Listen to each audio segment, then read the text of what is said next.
Thank you very much for that very kind introduction. And special thanks to Elaine Chao for her leadership in combating the cruelty of human trafficking, both in her 8 years as Secretary of Labor and now at Transportation, and for the Transportation Leaders Against Human Trafficking Initiative. Deep thanks to all of those who are on this stage. Good to see my good friend, Dr. Cuellar. We work together on so many issues, including human trafficking. Thank you, Henry, for your leadership. Truckers Against Trafficking, as you know, have written the book on how to discern and disrupt human trafficking networks through training, situational awareness, and referrals to law enforcement. You are the eyes and the ears of the highways, so thank you, Kendris. Human trafficking, as we all know, is a barbaric human rights abuse that thrives on greed, secrecy, a perverted sense of entitlement to exploit the vulnerable, and an unimaginable disregard for victims. 20 years ago, as was mentioned, the U.S. Congress approved and the President signed legislation that I authored. It took 3 years. A lot of people thought we were a solution in search of a problem, and that was the Trafficking Victims Protection Act of 2000, a comprehensive whole-of-government policy to combat sex and labor trafficking in the United States and around the world. The Frederick Douglass Act, which President Trump signed in January, honors the extraordinary legacy of Frederick Douglass, the greatest abolitionist the world has ever seen. I read his autobiography, and I couldn't believe what a tremendous man. Born a slave, and we celebrated the 200th anniversary of his birth in 2018. He was tenacious in combating slavery. His great-great-grandson told me if he were alive today, he would be fighting against human trafficking. Among some of the provisions of the Douglass Act is educating our young people to understand and recognize within the schools what trafficking looks like, so they're not deceived or coerced into it, and also the school officials. It also requires the general services to ensure that any contract entered into for provision of air transportation with a domestic carrier submit the number of personnel trained by that carrier, notifications of the number of potential victims, and whether they contacted the trafficking hotline or law enforcement.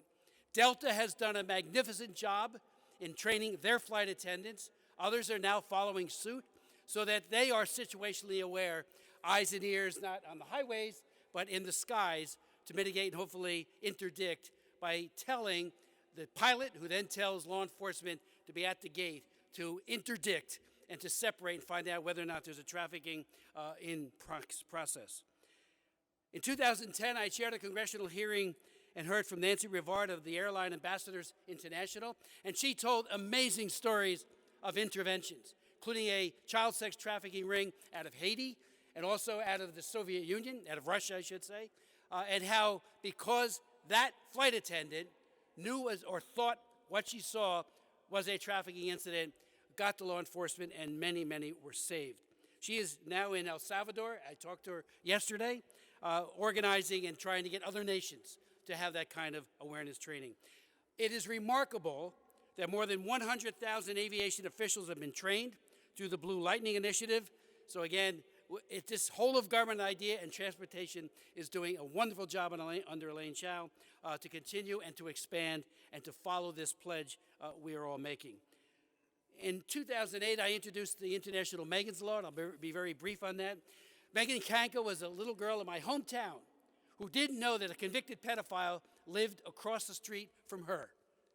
She died in 1994. Now we have Megan's Law everywhere, thank God. But we also now have an international Megan's Law that says any child sex predator is convicted, we will notify the country of destination or countries so that that person or they can say, you're not coming in or you are coming in. There's a jail sentence attributable to them if they do not do that notice, and the law is working. In just 2 years, over 10,500 covered sex offenders have been noticed by the U.S. government to foreign countries. 3,681 individuals as of July were denied entry. We put a reciprocity provision in that so that we'll learn when these predators are coming to abuse our children.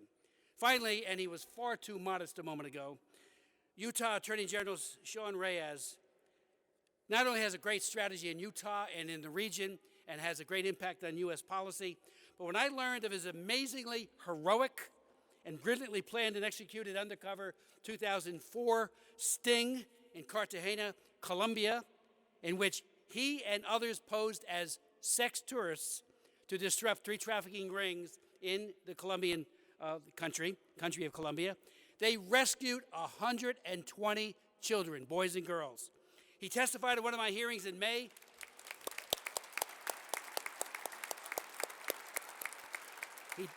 He testified at one of my hearings in May of 2015.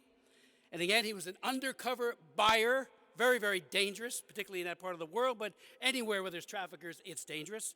And he said he saw up close the horror and the helplessness in the eyes of young girls aged 10 to 16 after the drugs that the traffickers had given them had worn off. And they were paraded in front of us, he said, like a pet or a dessert to sample. We transacted large amounts of cash and captured on hidden cameras the disgusting things the traffickers said would be done to these children. The AG and his team, like I said, not only liberated 120 innocent girls and boys that day, but they trained local law enforcement to make it sustainable. The rescued children, as they were leaving, shouted out, "Thank you, Americans. We love Americans." And for what you're doing here, children and victims of every age shout, "Thank you."